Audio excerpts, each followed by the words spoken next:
নমস্কার। কবি সুকান্ত ভট্টাচার্যের লেখা একটি মোরগের কাহিনী।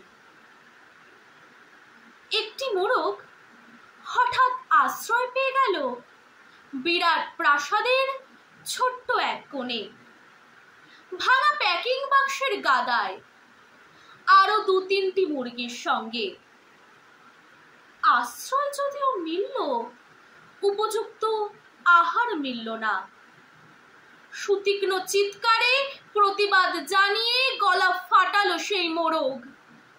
ভোর থেকে সন্ধে পর্যন্ত তবুও সহানুভূতি জানালো না সেই বিরাট শক্ত ইমারত। তারপর শুরু হলো তার আস্তাকুড়ে আনাগোনা।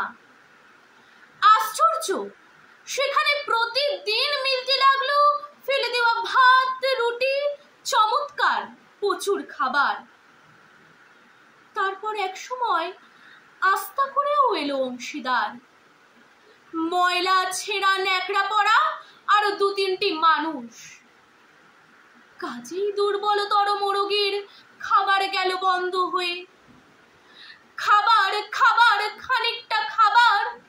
অসহায় মোরগ খাবারের সন্ধানে বারবার চেষ্টা করলো প্রাসাদে ঢুকতে।